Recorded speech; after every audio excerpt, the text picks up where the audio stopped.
High court के निर्णय का हम स्वागत करते हैं और ये महिलाओं की बहुत बड़ी जीत है। हम जो है वो महिलाओं को हक मिले, अधिकार मिले, उनको जो दुय्यम स्थान दिया जाता है।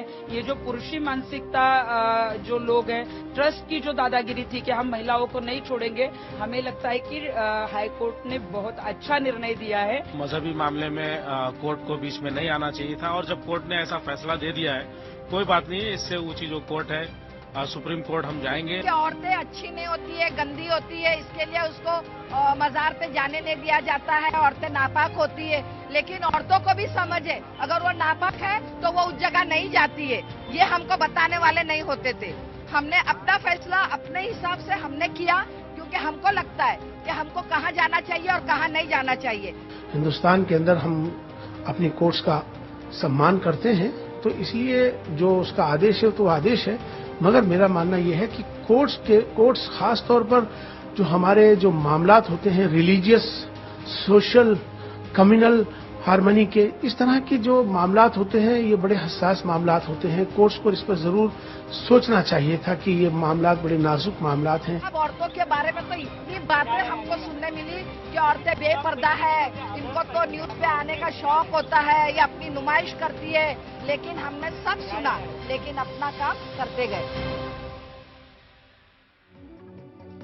नमस्कार, मैं रवीश कुमार। मंदिरों और मज़ारों में प्रवेश और पूजा का अधिकार अभी तक पूरी तरह से सभी को हासिल नहीं हो सका है। आज़ाद भारत में हमारे समाज में आज तक छुआछूत अलग अलग रूपों में मौजूद है। कई बार हाउसिंग सोसाइटी में अघोषित तरीके से मजहब और जाति के आधार पर पाबंदियों के किस्से सुनने को मिलते रहते हैं।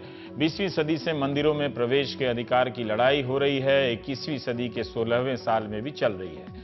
भूमाता ब्रिगेड, भारतीय मुस्लिम महिला आंदोलन ने इस संघर्ष को फिर से जिंदा कर दिया है। उनकी लड़ाई इस मायने में महत्वपूर्ण है कि वो उन्हीं बुनियादी सवालों को उठा रही हैं जिन्हें हम पूछना भूल गए हैं। ये सवाल ये है कि ऐसा क्यों है, क्यों ऐसा हो रहा है अभी तक। ए.आर. रहमान का एक गाना मशहूर हुआ है, पिया हाजी अली हो। इस गाने में हाजी अली बाबा भी हैं और पिया भी हैं। व्यापक बोलचाल की भाषा में पिया प्रेमिका को ही तो कहते हैं। सूफी परंपरा में प्रेम कब किस ऊंचाई पर प्रेमी का रूप ले लेता है और किस गहराई में प्रेमिका का या परंपरा की बंदिश पर निर्भर नहीं करता, बल्कि बंदगी पर निर्भर करता है। हाजी अली की मजार में 2012 के पहले तक खवातीन जाती थीं, मगर उसके बाद हाजी अली दरगाह ट्रस्ट ने परंपराओं का हवाला देते हुए औरतों के भीतरी हिस्से तक जाने पर पाबंदी लगा दी। यूं तो इसी इस्लामी परंपरा में इन्हीं दरगाहों को गैर इस्लामी भी कहा जाता है, लेकिन मजहब का वो रूप जिसे लोग गढ़ते हैं, उन पर लोगों का अधिकार ज्यादा होना चाहिए। शुक्रवार को बॉम्बे हाई कोर्ट ने कहा कि भीतरी गर्भगृह तक औरतों को जाने देना चाहिए। दरगाह ट्रस्ट और राज्य को जिम्मेदारी दी गई है कि वह वहां जाने वाली महिलाओं की सुरक्षा का ख्याल करें। जस्टिस वी.एम. कनाडे और जस्टिस रेवती मोहिते देरे की बेंच ने कहा है कि महिलाओं के प्रवेश पर प्रतिबंध आर्टिकल 14, आर्टिकल 15 और आर्टिकल 19 का उल्लंघन है। आर्टिकल 14 में कानून की नजर में सबको समान माना गया है। आर्टिकल 15 की नजर में धार्मिक आधार पर भेदभाव करने की मनाही है। आर्टिकल 21 व्यक्तिगत जीवन और आजादी की सुरक्षा की गारंटी देता है। राज्य सरकार ने अपना पक्ष यह कहते हुए रखा कि जब तक दरगाह ट्रस्ट यह साबित नहीं कर देता कि कुरान के अनुसार प्रतिबंध लगा है, औरतों को जाने की इजाजत होनी चाहिए। भारतीय मुस्लिम महिला आंदोलन ने कहा कि मुस्लिम महिलाओं के लिए एक बड़ी जीत है। इस खुशी में तृप्ति देसाई भी शामिल हैं। उन्होंने भी महाराष्ट्र के शनि शिंगणापुर मंदिर में महिलाओं के धार्मिक अधिकार की लड़ाई लड़ी थी। जो लोग नास्तिक हैं, उनका यह सवाल वाजिब हो सकता है कि जिन धार्मिक परंपराओं के हवाले से औरतों पर इतनी गैर बराबरी थोपी गई है, वो मंदिरों और मज़ारों में जाकर कौन सी बराबरी हासिल करती हैं।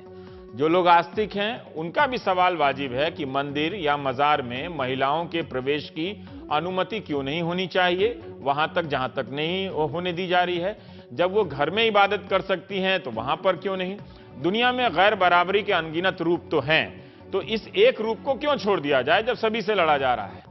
आप कल्पना कीजिए कि 1930 के मार्च महीने में क्या उत्साह रहा होगा जब नासिक के कालाराम मंदिर में प्रवेश के लिए दलितों ने, ये वही तस्वीर हम आज की तस्वीर दिखा रहे हैं, सत्याग्रह किया और मंदिर प्रवेश की एक ठोस बुनियाद रखी। 2 मार्च 1930 के रोज आसपास से 15,000 दलित जमा हुए, जिसमें 500 औरतें भी शामिल हैं। कई लोगों की गिरफ्तारी भी हुई, जिसमें सीताबाई और रमाबाई नाम की 2 महिलाएं भी थीं। बाद में डॉक्टर अंबेडकर ने स्पष्ट किया कि मंदिर प्रवेश आंदोलन इसलिए नहीं किया क्योंकि वो चाहते थे कि वंचित वर्ग मूर्ति पूजक बन जाए या मंदिरों में प्रवेश से हिंदू समाज का हिस्सा हो जाए और उन्हें कोई बराबरी मिल जाए। डॉक्टर अंबेडकर का कहना था कि समानता के अधिकार से हमें वंचित किया गया है, उसके खिलाफ यह सत्याग्रह। मेरा मकसद था, उनका कहना था कि इसके जरिए वंचित समाज को अपने अधिकारों के प्रति जागृत करना भर था। उसके बाद डॉक्टर अंबेडकर किसी मंदिर प्रवेश आंदोलन का उन्होंने समर्थन नहीं किया। आज भी देश के कई मंदिरों में दलितों को प्रवेश नहीं दिया जाता। मंदिर छोड़िए, घोड़ी पर दलित दूल्हा चढ़ता है तो लोग उसे मारने चले आते हैं, लिहाजा उसे हेलमेट पहन के जाना पड़ता है। ये सारी घटनाएं आपको सुनने को तो मिलती हैं। नवंबर, अब देख लीजिए ये तस्वीर में, नवंबर, अब हेलमेट प्रवेश दूल्हा घोड़ी से भी नहीं जा सकता। नवंबर 1936 में केरल के त्रावणकोर में वहां के महाराजा ने त्रावणकोर सरकार के तहत, तब त्रावणकोर गवर्नमेंट बोलते थे, आने वाले सभी मंदिरों को सभी के लिए खोल दिया, जबकि 1919 के साल से ही वहां मंदिर प्रवेश के सवाल उठ रहे थे। जब तक प्रतिबंध है तब तक तो इसे तोड़ना बनता है। हाजी अली दरगाह में प्रवेश की इजाजत का मामला हो या शनि शिगुणा मंदिर में प्रवेश का या त्र्यंबकेश्वर मंदिर में के गर्भगृह तक जाने का मामला हो, ये तमाम लड़ाइयां इस मामले में महत्वपूर्ण तो हैं ही, वरना हम फिर से वही गलती कर बैठेंगे जो इतिहास में करते रहे हैं। कायदे से देखिए तो तमाम त्योहार परंपराएं औरतों के भरोसे ही चली आ रही हैं। उन्हीं को किसी खास स्थान तक पहुंचने से रोक दिया जाएगा और एक दिन वो कह दें कि पूजा पाठ नहीं करेंगे तो सारी धर्म पर जो अर्थव्यवस्था टिकी है भरभरा कर गिर जाएगी। पर इस जीत को हाजी अली दरगाह तक ही सीमित रखना ठीक नहीं होगा। जो संस्था इसकी लड़ाई लड़ रही है उसके कुछ और भी सवाल हैं जो हाजी अली दरगाह में प्रवेश से कहीं ज्यादा तल्ख और मुस्लिम समाज के भीतर मर्दों के वर्चस्व को चुनौती देते हैं। इस संस्था के उभार से खास तौर से उन मौलानाओं की दुनिया में हड़कंप तो मची ही होगी जो रस्म और रिवाज की व्याख्या करते समय मुस्लिम औरतों के हक के सवाल को टाल जाते हैं। इसलिए एक बड़े टकराव के लिए तैयार रहना चाहिए। 2007 में यह संस्था बनी और संविधान के फ्रेम के तहत मुस्लिम महिलाओं के अधिकार के लिए लड़ने का इरादा रखती है। मुस्लिम पर्सनल लॉ कानून में सुधार की भी बात करती है। धर्म की सकारात्मक और उदार व्याख्या में ये मुस्लिम महिला आंदोलन यकीन रखता है। मुस्लिम औरतों के आर्थिक और धार्मिक अधिकारों में बराबरी लाना चाहती है। यह संस्था मुस्लिम समाज के भीतर जातिगत भेदभाव के प्रति समझ पैदा करना चाहती है। दलित मुस्लिमों के सवाल को उठाना चाहती है। पूंजीवाद, सांप्रदायिकता, फासीवाद, साम्राज्यवाद का विरोध करती है। यह संस्था मुस्लिम समाज के भीतर एक वैकल्पिक प्रगतिशील आवाज बनना चाहती है। 15 राज्यों में इसके 30,000 सदस्य हैं। पुरुष भी इसके सदस्य बन सकते हैं। मुंबई के बांद्रा से शुरू हुआ भारतीय मुस्लिम महिला आंदोलन की मजबूती किसी ना किसी को तो परेशान कर रही है और करेगी भी आगे चलकर। इस आंदोलन ने देश के कुछ राज्यों में महिला शरिया अदालत की स्थापना भी की है जो मुस्लिम पर्सनल लॉ बोर्ड से काफी अलग है। तो हम प्राइम टाइम में बात करेंगे कि हाजी अली से क्या हासिल हुआ और हाजी अली के आगे क्या होगा। तो हमारे साथ हैं मौलाना साजिद रशीदी साहब हैं, आप अध्यक्ष हैं ऑल इंडिया इमाम एसोसिएशन के, और खातून शेख जी अभी जुड़ जाएंगी जो संयोजक हैं भारतीय मुस्लिम महिला आंदोलन के। मौलाना साहब, आप खुश हैं कि महिलाओं को वहां तक जाने की इजाजत मिली है? नहीं, देखिए, मैं इससे खुश नहीं हूं और हाई कोर्ट का फैसला जो कुछ हुआ है वो कहीं ना कहीं इस्लाम और कुरान के विरुद्ध हुआ है। क्योंकि मैं आपको एक हवाला देता हूं, मोहम्मद साहब ने कहा है कि औरतों का, जो औरतें मज़ारात पर जाती हैं उन पर अल्लाह की लानत है, अल्लाह की लानत है, अल्लाह की लानत है। दूसरे, इस पर बाकायदा एक फतवा भी है जो अहले सुन्नत वल जमात की तरफ से फतवा लिया गया, जिनको हम बरेलवी कहते हैं। उसमें साफ तौर से लिखा गया है कि औरतों का मज़ारात पर जाना नाजायज़ है। मोहम्मद साहब ने इसको बाकायदा मना किया है। बाकायदा ये हराम है, इसलिए इसको मना किया जाता है कि औरतें मज़ारों पर न जाएं। दूसरे, एक बात समझ लेने की है जो अक्सर लोग नहीं समझते और इस वजह से ये कुछ ना कुछ बातें पैदा होती हैं। मस्जिदें इबादत की जगह है। मैं आपसे सवाल पूछूं, देखिए दरगाह शरीफ अजमेर में औरतें कहीं तक भी कहीं भी जा सकती हैं, किसी भी मजहब जी। अब कुछ मौलाना लोग उसी इस्लाम के तहत दरगाह पे जाना, मज़ारों पे जाने को गैर इस्लामी कहते हैं मज़ारों को नहीं मानना चाहिए, इसकी तो कोई कल्पना ही नहीं है, तसव्वुर ही नहीं है किसी किताब में, किसी हदीस में या किसी अन्य व्याख्याओं की किताब में। तो फिर ये आप बता दीजिए कि दरगाह शरीफ अजमेर है, वहाँ इस्लाम का पालन हो रहा है या हाजी अली में इस्लाम का पालन हो रहा है? कहाँ पालन हो रहा है मुझे बता दीजिए आप।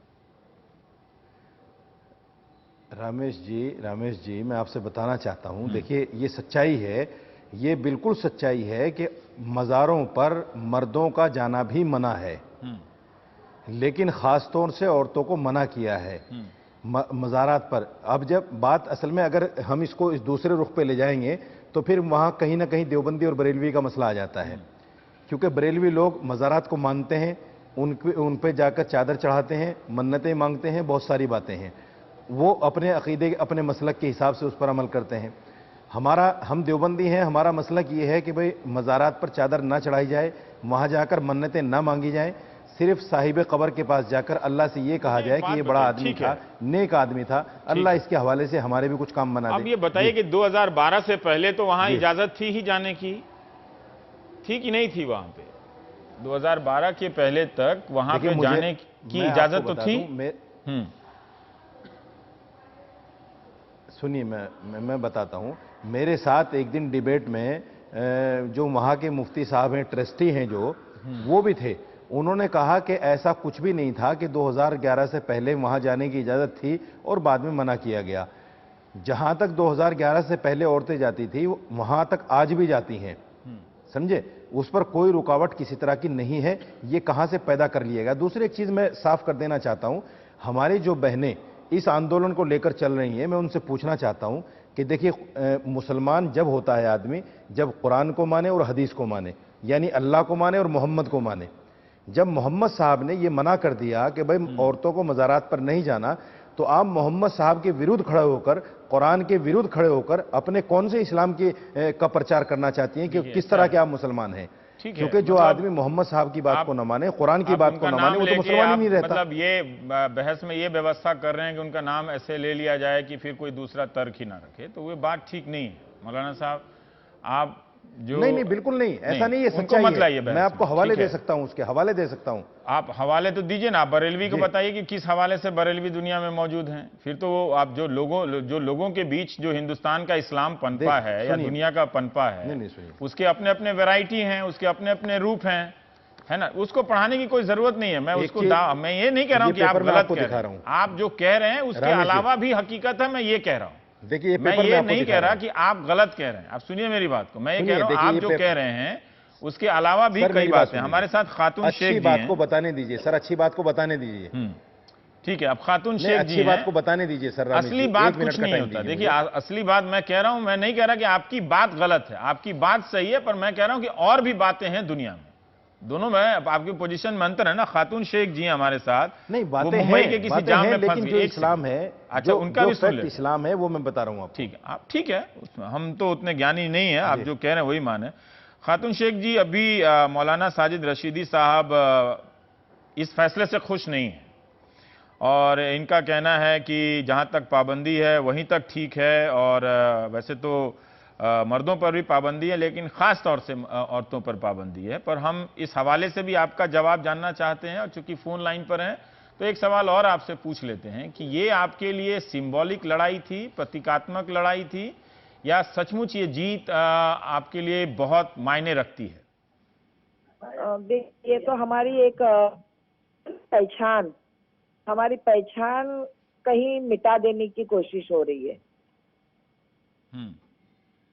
पहचान मिटाने की कोशिश कर रही है, लेकिन हम ये पहचान को मिटाएंगे नहीं।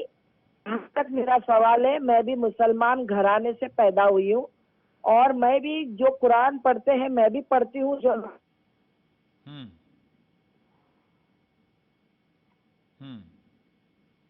कॉल ड्रॉप हो गया जी। ये एक समस्या हो जाती है शहरी जीवन में, पर कोई बात नहीं। हाँ, हम नूरजहां जी से मिला लेते हैं अगर इनके लाइन में प्रॉब्लम है तो।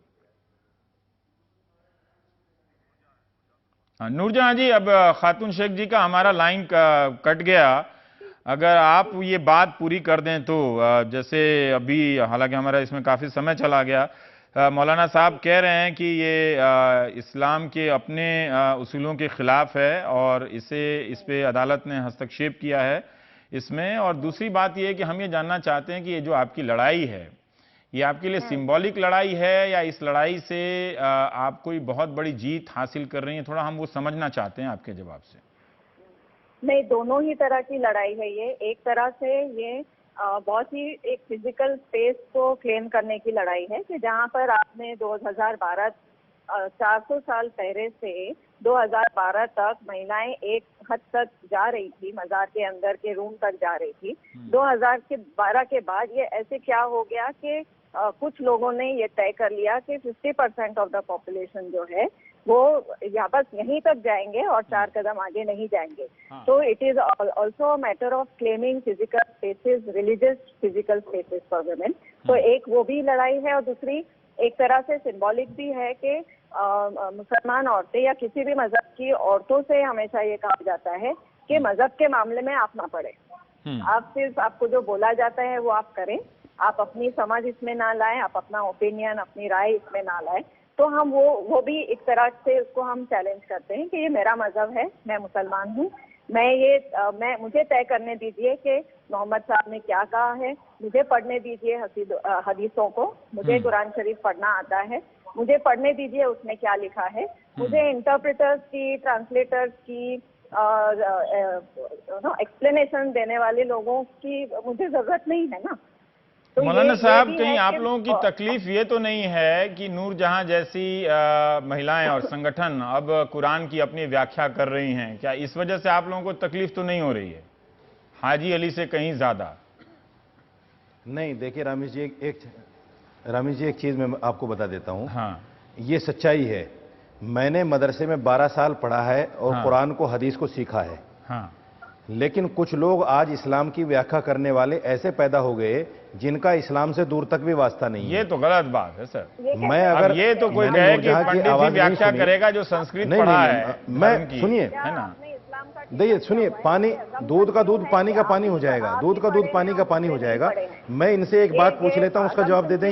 नहीं, अब यहाँ ये कौन बनेगा करोड़पति थोड़ी चल रहा है। वो लोग लड़ रहे हैं, सवाल पूछ लीजिएगा। नहीं, ये लड़ाई वो लोग लड़ रहे हैं। देखिए, जिनको इस्लाम के बारे में जानकारी नहीं है, जवाब में ही मौलाना साहब कमजोरी झलक गई। हदीस क्या कहती है? आपके जवाब में ही कमजोरी, जब आप एक महिला को इस बात पे बर्दाश्त नहीं कर पा रहे हैं, इतना सुनना कि वो कुरान पढ़ती हैं और कुरान, उनकी अकल है कि वो कुरान को समझ सकती हैं, आप इतना बर्दाश्त नहीं कर पा रहे हैं। मतलब आप क्या मुझे ये बता रहे हैं कि कुरान या धर्म के बारे में लेकिन वही समझ सकता है जो 12 साल मदरसे में पढ़ा हो, जो नहीं पढ़ा हो वो नहीं समझ सकता? क्या आप ये कह रहे हैं मौलाना साहब? जिसने कुरान को, सुनिए, देखिए मैं आपको बता दूं, 12 साल पढ़ने का मतलब ये है कि हमने कुरान को पढ़ा है और समझा है। मैं मौलवी हूं, मुझे भी फतवा देने का हक नहीं है। फतवा देने के लिए मुफ्ती होता है। मैं समझ रहा हूं, लेकिन कुछ लोग मुसलमानों में ऐसे मुफ्ती पैदा हो गए हैं, वो हर बात के बारे में फतवा दे देते हैं। नूरजहां जी, एक आखिरी बात मैं आपसे जानना चाहता हूं कि ये आपकी लड़ाई जो है वो हाजी अली तक ही सीमित रहेगी या और भी, जिस तरह से तृप्ति देसाई ने शनि शिंगणापुर के बाद त्र्यंबकेश्वर का सवाल उठाया, वहां का मंदिर, या और भी आप लोगों की निगाह में ऐसी कोई जगह है? नहीं, फिलहाल तो ऐसा हमने सोचा नहीं है। ये अपने आप में एक बड़ी लड़ाई थी और जिसको हम एक चरण तक लेकर आए हैं। हमारी बाकी टीम मिलेगी और उस पर फिर हम तय करेंगे आगे करना है। लेकिन फिलहाल तो ये जो विजय मिली है, जो जीत मिली है, उसकी हम खुशी मना रहे हैं। बहुत बहुत शुक्रिया। कम से कम व्याख्याओं में आप लोग विविधता पैदा कर रही हैं और एक लड़ाई होती रहनी चाहिए जिससे अलग अलग आए। मौलाना साहब, आप इतना भी बात दिल पे ना लें कि जो आपकी तरह नहीं पढ़ा है कुरान 12 साल 20 साल वो नहीं समझता है, इतना भी दिल पे लेने की जरूरत नहीं। सर बिल्कुल मैं दिल पे नहीं ले रहा हूँ। हाँ। आप मेरी बात को गलत ले रहे हैं।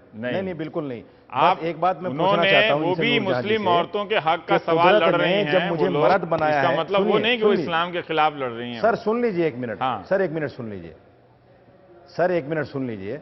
जब कुदरत ने मुझे मर्द बनाया है और नूरजहां जी को औरत बनाया है, तो ये बराबर क्यों आना चाहती है? मेरी समझ में नहीं आता। मुझे तो समझ में आ गया, मुझे कोई नहीं दे पा रहा है। थैंक यू, नमस्ते। औरत को जब अल्लाह ने औरत बनाया है, तो वो बराबर क्यों आना चाहती है? मेरा प्रोग्राम जो है, मैं तो नूरजहां के साइड से हूं, मैंने बता दिया आपको। थैंक यू, आप आए, बहुत अच्छा है। कुदरत ने बनाया, लेकिन आपकी जो समझ है वो कुदरत से ताल्लुक नहीं रखती है। बहुत सारी इस पे बहस हो चुकी है मौलाना साहब, फिर कभी और करेंगे।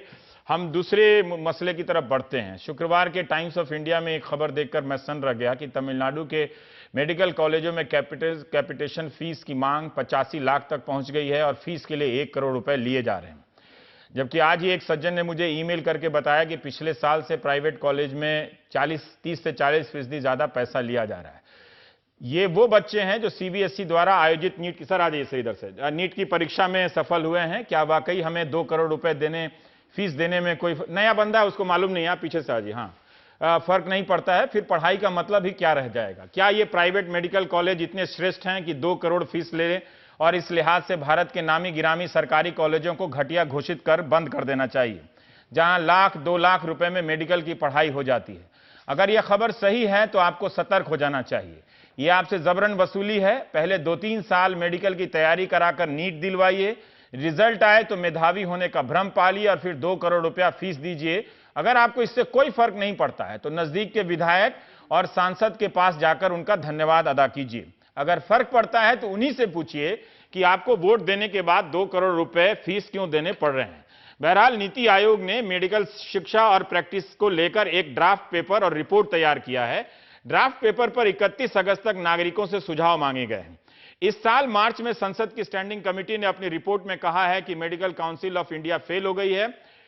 मई महीने में सुप्रीम कोर्ट ने सरकार से कहा था कि वो स्टैंडिंग कमेटी के सुझावों पर काम करे और एक निगरानी कमेटी बनाए जो एमसीआई पर नजर रखे।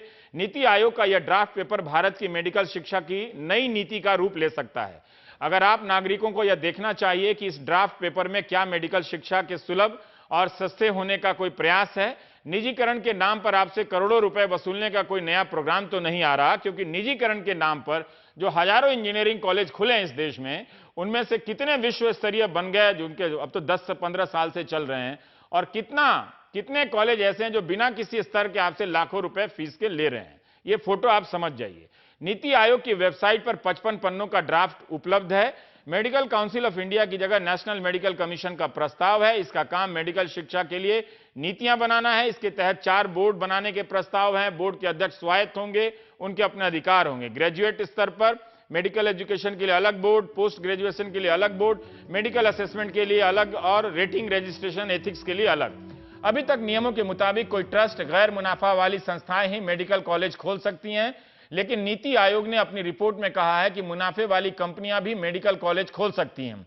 कहीं आप पीछे से हरकत ना करें, कैमरे के पीछे से, कहीं इसके जरिए मौजूदा प्राइवेट अस्पतालों को कॉलेज खोलने की अनुमति देने की व्यवस्था तो नहीं की जा रही है।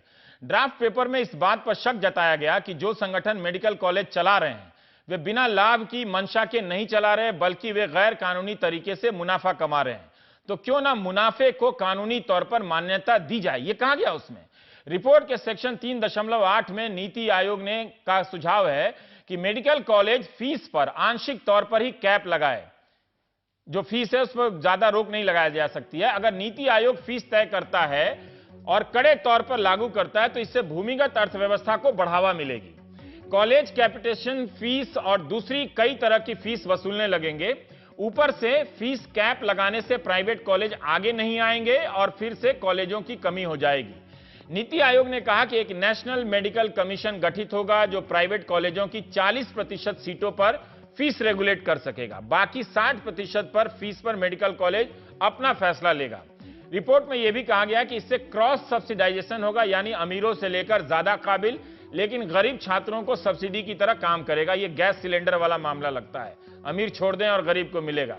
अगर यही कारगर मॉडल है तो इंजीनियरिंग से लेकर तमाम कॉलेजों में इसे अपनाया जाना चाहिए। इसमें यह भी कहा गया है कि कॉलेज का स्तर खराब होगा तो उसकी मान्यता रद्द नहीं होगी, खराब रेटिंग दी जाएगी और कॉलेज चलेंगे। चूंकि यह ड्राफ्ट पेपर है तो हम आज पुणे से आए डॉक्टर अभय शुक्ल से चर्चा करेंगे। अभय शुक्ल उन 2000 डॉक्टरों के संगठन से जुड़े हैं जो alliance of doctors for ethical health care. हम सब अमेरिका की नकल कर रहे हैं। वहां के 2000 डॉक्टरों के ग्रुप ने अपने देश में मांग की है कि सरकार एक ऐसा हेल्थ सिस्टम बनाए, प्राइवेट और सरकारी, हर जगह सभी को स्वास्थ्य सुविधा मिले। फिलहाल सामान्य आदमी को वहां सुविधा नहीं मिल पा रही है। तो अभय शुक्ल ने एक किताब लिखी है डिसेंटिंग डायग्नोसिस। इसमें प्राइवेट मेडिकल के कॉलेज के अस्पतालों के डॉक्टरों ने गुप्त रूप से ये कबूल किया है कि क्या क्या वहां गड़बड़ियां होती हैं। और हमारे साथ एक और मेहमान हैं, संजीव बगाई साहब हैं, वाइस चेयरमैन हैं मणिपाल हॉस्पिटल द्वारिका के। संजीव बघेल साहब, मैं आपसे जानना चाहता हूं कि ये जो नियम है, जो अभी तो ड्राफ्ट है, फाइनल नियम नहीं है, क्या ये आपको ठीक लगता है? देखिए, जो अभी फिलहाल मेडिकल सिस्टम जो चल रहा है मेडिकल काउंसिल के through, medical council of India के थ्रू, और जो इसमें कहा गया, वो फिलहाल की छोड़ दीजिए, जो इसमें कहा गया एडमिशन और प्राइवेट कॉलेज के बारे में। देखिए, इसमें इंडिया में इतनी हद तक डेफिशिएंसी है हेल्थ केयर की कि हमें रिफॉर्म और चेंजेस की सख्त जरूरत है। जब तक हम इस पूरी चीज को लार्जर गैमेट में ना देखें, यानी कि मेडिकल कॉलेजेस को फॉर प्रॉफिट भी देखना चाहिए, इसमें कोई हर्ज नहीं है, कोई हानि नहीं है। जो आदमी प्राइवेट मेडिकल कॉलेजेस लगा रहा है उसमें सब्सटेंशियल कैपिटल इन्वॉल्व होती है। आपका बिजनेस है, सरकार का काम है शिक्षा नीति एक ऐसी उपलब्ध कराए जिसमें लोग एक सामान्य स्तर पे पढ़े। आप तो बिजनेस करने के लिए लगाएंगे, आप कर सकते हैं स्वतंत्र, लेकिन ये 2 करोड़ 50 लाख जो फीस आएगा, लोग कहां से देगा? मैं आपको एक्सप्लेन कर रहा हूं। जो अभी फिलहाल जो मेडिकल कॉलेजेस हैं, ऑलमोस्ट मोर देन 50%, 50% से ज्यादा प्राइवेट मेडिकल कॉलेजेस हैं और 50 से थोड़ा कम गवर्नमेंट मेडिकल कॉलेजेस हैं। अभी जो डिस्ट्रीब्यूशन है मेडिकल कॉलेजेस में, वो साउथ में ज्यादा है, नॉर्थ में कम है। ये सारा जो इक्विटेबल डिस्ट्रीब्यूशन और equitable ratio of fees structure है, ये जब तक इसमें रिफॉर्म नहीं आएंगे हम आगे नहीं बढ़ सकते। आप ये कह रहे हैं कि 500 मेडिकल कॉलेज होंगे तो फीस कम हो जाएगी, आप ये कह रहे हैं? ये सप्लाई एंड डिमांड पर डायरेक्ट निर्भर है। 12 लाख से ज्यादा स्टूडेंट अप्लाई करते हैं एमबीबीएस के लिए। एमबीबीएस में केवल 53,000 सीट्स हैं। अगर सीट्स ज्यादा हो जिसकी रिक्वायरमेंट है, ऑटोमेटिकली फीस स्ट्रक्चर में वो हम समझ रहे हैं सर। यही हमें जब सरकारी कॉलेजों को खत्म किया जा रहा था, तब भी यही कहा गया कि सरकारी कॉलेज में नहीं है, उपलब्ध नहीं करा सकते, तो प्राइवेट इंजीनियरिंग कॉलेज है।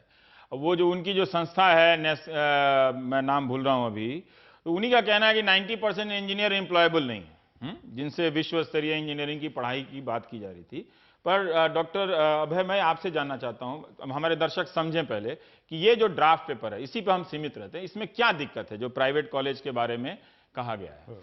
पर पहले मैं जो बघेल साहब ने कहा उस पर एक कमेंट करना चाहूंगा। आज जो मैल डिस्ट्रीब्यूशन है, आज जो मेडिकल कॉलेजेस का जो पूरे देश भर में एक कुछ राज्यों में बहुत सारे प्राइवेट मेडिकल कॉलेज हैं और कुछ राज्यों में बहुत कम मेडिकल कॉलेज हैं, ये पूरा मार्केट की वजह से है। और मार्केट से कभी भी इक्विटेबल डिस्ट्रीब्यूशन नहीं होता, ये पूरे दुनिया भर का अनुभव है और वो हिंदुस्तान का अनुभव भी है। हम मार्केट पे इसको और छोड़ेंगे तो जहां पे कुछ राज्यों में या कुछ जगहों में जहां कैपेसिटी है लोगों की पैसे देने की, वहां और मेडिकल कॉलेज खोलेंगे, और बिहार में और झारखंड में और नॉर्थ ईस्ट में और जगहों में वही स्थिति बनी रहेगी। मार्केट से इसका सोल्यूशन नहीं। सवाल जो बघेल साहब ने कहा कि जो भी अभी जो मेडिकल कॉलेज चला रहे हैं वो मुनाफा तो कमा ही रहे हैं, तो क्या नीति आयोग के उस ड्राफ्ट पेपर में, जो कि अंतिम पेपर नहीं है, 31 अगस्त तक लोगों को सुझाव देना है, क्या ये ठीक नहीं सोचा गया है कि उस मुनाफे को लीगलाइज कर दिया जाए, तो फिर वो कैपिटेशन फीस और ये सब बंद हो जाएगा? इसमें क्या दिक्कत है आपको? नहीं, इसमें बहुत बड़ी दिक्कत है और दरअसल ये आग को बुझाने के लिए केरोसिन डालने जैसी चीज है। अच्छा, यानी कि जब हम देख रहे हैं कि पहले से ये परिस्थिति है कि प्राइवेट मेडिकल कॉलेजेस में बड़े स्तर पे भ्रष्टाचार है, बहुत बड़े स्तर पे इलीगल डोनेशंस चार्ज किए जा रहे हैं। जैसा आपने कहा 1 करोड़ 2 करोड़, कहीं कहीं पे तो कुछ स्पेशलाइजेशंस के लिए 4 करोड़ तक। आज एक सज्जन ने मुझे ईमेल किया है, मुझे क्यों ईमेल कर रहे हैं? अपने सांसद को करें, अपने विधायक को करें। हाँ, तो ये परिस्थिति है जहां से हम शुरू कर रहे हैं और हम ये कह रहे हैं कि अब फीस के ऊपर नियंत्रण बड़े स्तर पे हटा देना चाहिए। ये नीति आयोग के ड्राफ्ट में है और आपने 40% का, 40% मैक्सिमम है, actually it is up to 40%। तो हो सकता है सिर्फ 10% सीट्स पे फीस का नियंत्रण रहे और 90% सीट्स पे कोई नियंत्रण ना रहे। और ऐसी परिस्थिति में जो इसमें एक सामान्य दर्शक को क्यों समझ में आना चाहिए कि ये बुरी बात है? देखिए, आप उनको हेल्प कीजिए समझ। उसका परिणाम हमको अभी से दिखाई पड़ने लगा है कि जब एक डॉक्टर 2 करोड़ रुपए दे करके और अपनी मेडिकल पढ़ाई पूरी करेगा, उसके बाद वो डॉक्टर बाहर निकलने के बाद वो क्या करेंगे? उनकी एक ही मंशा रहेगी कि उस 2 करोड़ रुपए का जो इन्वेस्टमेंट है उसको वो रिकवर करें। अब मान लीजिए, और उससे लोगों के लिए इलाज का जो पूरा खर्चा है वो ऑलरेडी काफ़ी बढ़ा हुआ है। अब ये 2 करोड़ यदि 3 करोड़ हो जाता है या 4 करोड़ हो जाता है तो लोगों के लिए सीधे सीधे इलाज का जो खर्च है वो बढ़ेगा। और जिसको हम इर्रेशनल केयर बोलते हैं, यानी कि जो बिल्कुल तर्कसंगत नहीं है, इस प्रकार की जांचें। बघेल साहब ने कहा कि ज्यादा मेडिकल कॉलेज खुल जाएंगे तो दाम कम हो जाएंगे। फीस कम हो जाए, ऐसा नहीं, होता है? ऐसा नहीं है। ऑलरेडी हमारे देश में 500 से ऊपर मेडिकल कॉलेजेस हैं। हिंदुस्तान में 500 खुलने से दाम कम हुआ या दाम कम नहीं हुए हैं। प्राइवेट मेडिकल कॉलेजेस खोलने से दाम कम नहीं होंगे। पब्लिक मेडिकल कॉलेजेस यदि खोले जाएं जिसमें कि नियंत्रित तरीके से फी ली जाए और ऐसे डॉक्टर निकलें, जैसे मैंने all India institute of medical science से मेरा शिक्षण हुआ है, जहां 60 रुपए महीने हमारी फीस थी।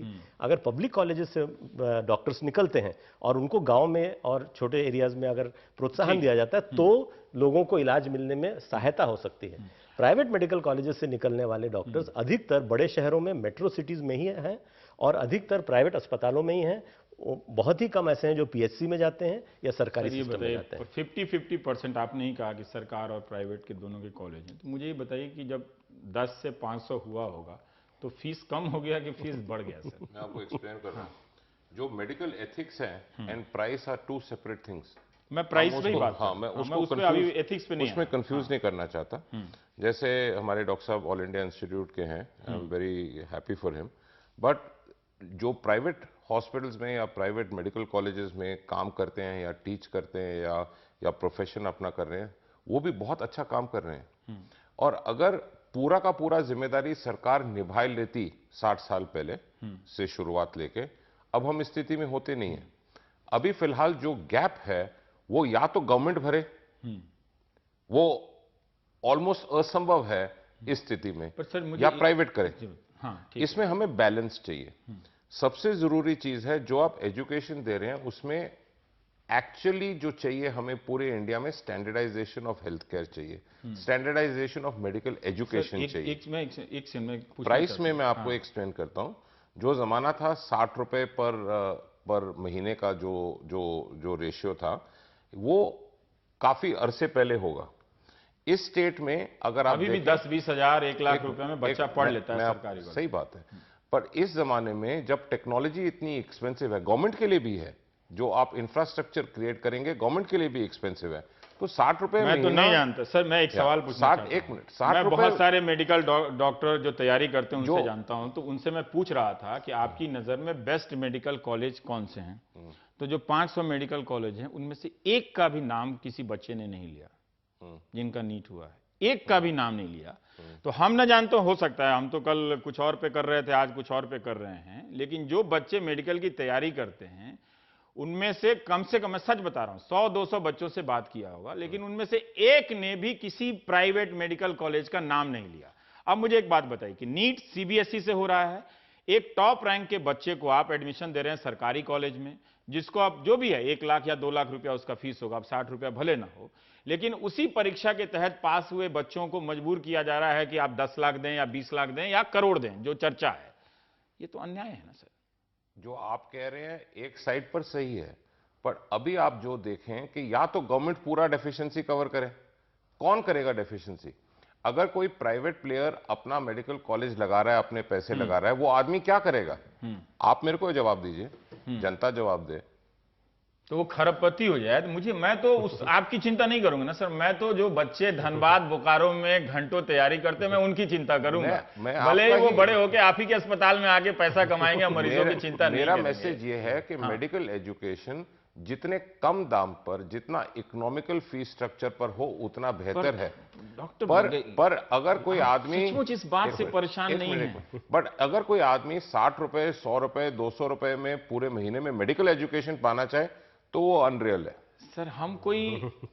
हम लाख 2 लाख की बात नहीं कर रहे सर, 50 लाख 60 लाख, ये देश इतना तैयार हो गया है, इसके पास इतना पैसा है। कहा है कि एक रैशनल फीस स्ट्रक्चर होना अनिवार्य है। इसमें तो लिखा हुआ है कि कोई कैप नहीं लगा सकते। This is a draft, it will change. तो इसमें आपकी क्या राय है? There has to be a cap होना चाहिए। There should be a uniform. आपके हिसाब से कितना फीस होना चाहिए? See it is difficult. MBBS, MD, MS, MCh, DM का अलग अलग फीस क्या होना चाहिए? अभी तो एमबीबीएस का ही लोग कह रहे हैं 2 करोड़ रुपए। आपको लगता है 2 करोड़ जायज है? मोस्ट मेडिकल कॉलेजेस एमबीबीएस के लिए प्राइवेट में चार्ज कर रहे हैं। They are charging between 30 and 35 lakhs for a full course of 5.5 years। ये फीस स्ट्रक्चर है। और अगर आप प्राइवेट प्लेयर्स से पूछें कि उनका इन्वेस्टमेंट क्या है इस इंफ्रास्ट्रक्चर को रेडी करने के लिए, उससे काफी ज्यादा है। देखिए, ज्यादातर लोग तो मुझे यही शिकायत करते हैं कि ना कहीं मरीज आता है, ना चीजें हैं, अस्पताल की बिल्डिंग अच्छी है। एक आध अच्छे होंगे, मैं वो नहीं कर रहा हूँ, मैंने इस पे आप जवाब दें। स्टैंडर्डाइजेशन जरूरी है। देखिए, अब परिस्थिति इनका एक चीज है कि बगई साहब ये कह रहे हैं कि भाई सरकार या तो जिम्मेदारी निभा ले। क्या सरकार जिम्मेदारी निभा सकती है? आज तक के रिकॉर्ड के हिसाब से नहीं निभाई। ये पॉइंट ठीक है इनका, ठीक है। दूसरी बात जो ये कह रहे हैं कि उसके इन्वेस्टमेंट के हिसाब से जो फीस है 30 लाख 40 लाख रुपया ही तो 5 साल का है।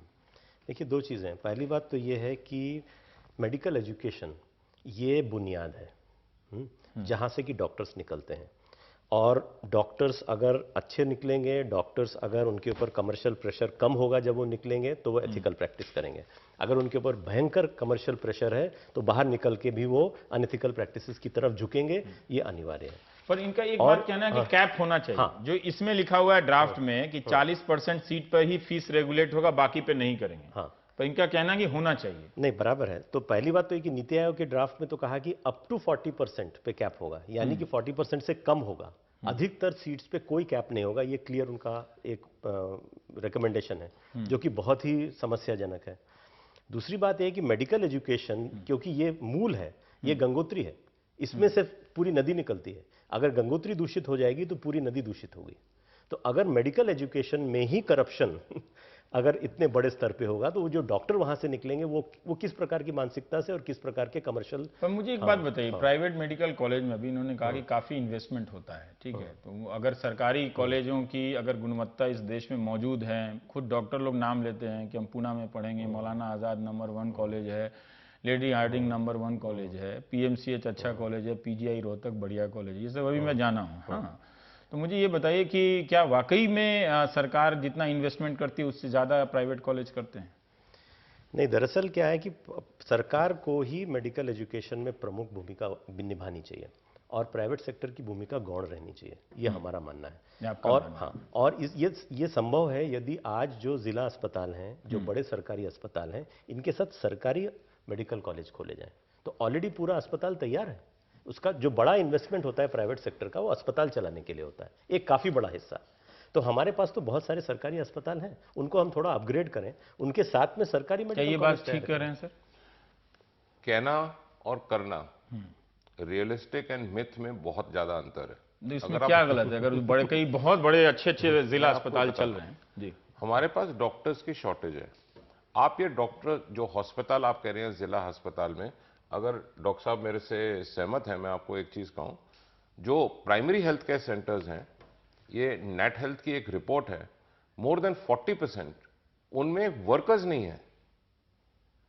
ठीक है, तो ये रियलिस्टिक सिचुएशन है ऑन द ग्राउंड। हम किसी प्राइवेट प्लेयर, देखिए ऐसे होता है कि रियलिस्टिक पिक्चर ये है कि प्रॉफिट बनाना कोई क्राइम नहीं है। मैं वो क्राइम की बात नहीं कर रहा हूं। एक बच्चा जो 12वीं क्लास पास किया 40 लाख फीस देगा, अगर उसके माँ बाप तैयार हैं तो मैं तो प्रोग्राम बंद कर दूंगा फिर तो ठीक। There has to be a cap, एक लिमिट होनी चाहिए। आप एक रियलिस्टिक में भी आपने 40 लाख बताया, जो आजकल प्रिवेलेंट है ऑल ओवर इंडिया। हम एक ब्रेक लेते हैं। मैं ये नहीं कह रहा कि वो सही है कि गलत है, बट मैं कह रहा हूं कि एक कैप, एक स्टैंडर्डाइजेशन होनी चाहिए। हम ब्रेक पे आए, ब्रेक के बाद आएंगे तो इस पे और बात कर लेंगे थोड़ी सी और।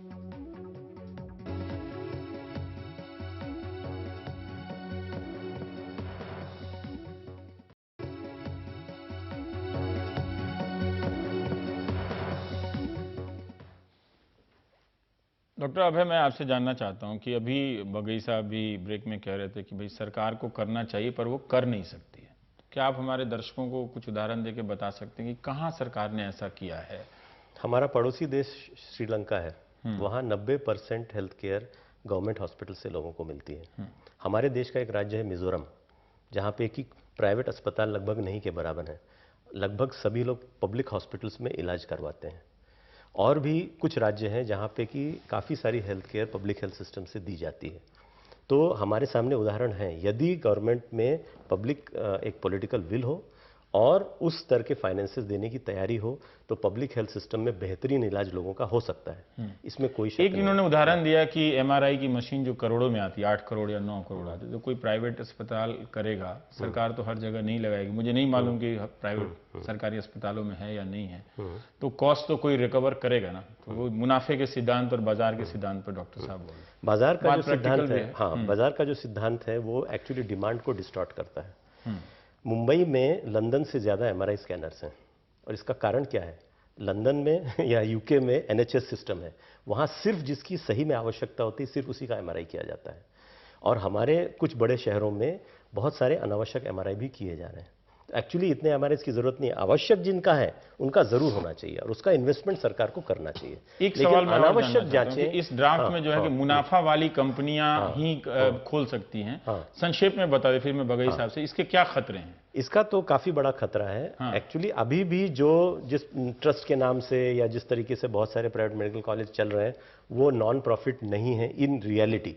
वो भी अलग अलग तरीके से मुनाफा कमा रहे हैं। लेकिन हम ये नीति आयोग का ड्राफ्ट ये कह रहा है कि अगर ये समस्या है तो अब इसको कंट्रोल करने के बजाय हम पूरा खुला कर देंगे और कॉर्पोरेट सेक्टर, कोई भी बिजनेस, कोई भी कंपनी, वो भी मेडिकल कॉलेज चला सकते हैं और फिर फीस के ऊपर भी हम नियंत्रण हटाने की बात कर रहे हैं। तो इसका परिणाम यही होगा कि फिर मेडिकल एजुकेशन के दाम और ज्यादा बढ़ेंगे। और उसके साथ साथ में ये भी कहा जा रहा है कि पब्लिक जो डिस्ट्रिक्ट अस्पताल हैं इनको प्राइवेट सेक्टर को टर्नओवर किया जाएगा मेडिकल कॉलेजेस चलाने के लिए। और इसके साथ ये भी कहा जा रहा है कि जो स्टैंडर्ड्स हैं, अगर कोई प्राइवेट मेडिकल कॉलेज स्टैंडर्ड को फॉलो नहीं भी कर रहा है तो उसको तुरंत बंद नहीं किया जाएगा। कि कनाडा में, इंग्लैंड में, मैं अमेरिका का ही रिपोर्ट पढ़ता रहता हूँ, वहाँ भी इस तरह के डॉक्टर अब खुल के बोलने लगे हैं कि ये इंश्योरेंस के नाम पे जो मेडिकल सिस्टम खड़ा किया गया है वो दरअसल अमीर लोगों के लिए खड़ा किया गया है। इसमें मेरा ये टेक है, अगर आप India and Sri Lanka are two separate countries जहां पॉपुलेशन का डिफरेंस है, जियोग्राफिक डिफरेंस है, distribution of population, epidemiological difference है, so it will be an unfair comparison. जैसे अगर आप इंडिया को यूएस से कंपेयर करें, it is a unfair comparison. America spends 12 to 15% जो उनका जीडीपी ऑन हेल्थ केयर, और उनकी पॉपुलेशन इंडिया की 1/6 है। उसी की तो उसकी हालत खराब है। अब जो सिचुएशन है इंडिया में, हमें हेल्थ केयर पर और स्पेंड चाहिए। हमें government and private medical colleges and hospitals और चाहिए।